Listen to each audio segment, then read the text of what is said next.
Salut à tous, bienvenue dans cette nouvelle vidéo, c'est Bissiri où aujourd'hui on va parler du Samsung Galaxy A6 Plus. On va commencer par son déballage rapide et ensuite je vais vous dire ce que j'en pense.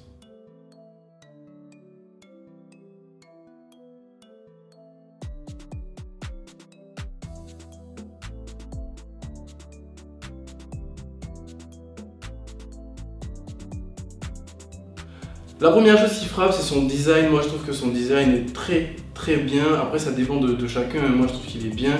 Et je trouve qu'il corrige les erreurs qu'il y a eu par exemple sur le S8. Là par exemple on n'aura pas le capteur d'empreinte digitale, ce qui faisait qu'on touchait l'appareil photo et ça rendait l'appareil photo sale.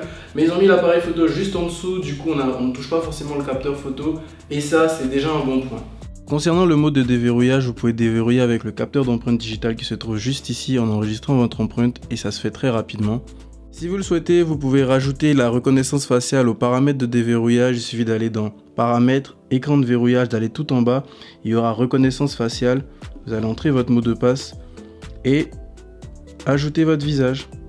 Au niveau de l'écran, on a un écran Super AMOLED avec une résolution de 2160 par 1080p, donc largement de quoi vous faire regarder n'importe quelle vidéo avec toute l'aisance possible.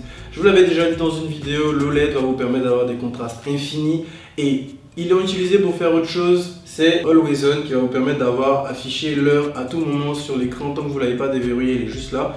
Ça a son utilité parce qu'on remarque que la majorité du temps les gens déverrouillent leur téléphone juste pour voir l'heure et ça consomme énormément de batterie. Là en ce moment l'écran il est éteint, il y a juste les pixels qui donnent l'heure qui sont allumés et ça économise énormément la batterie sur le long terme.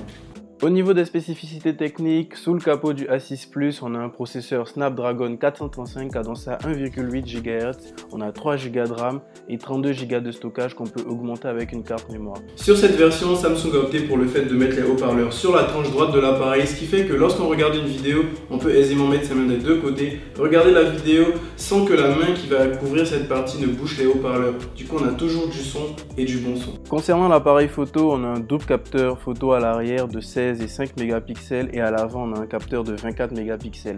Je vous montre les clichés que j'ai fait avec, vous allez vous faire votre propre avis. Me concernant, je les trouve très satisfaisants.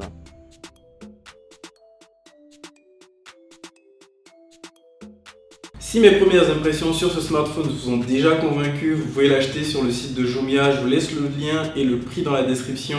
À bientôt.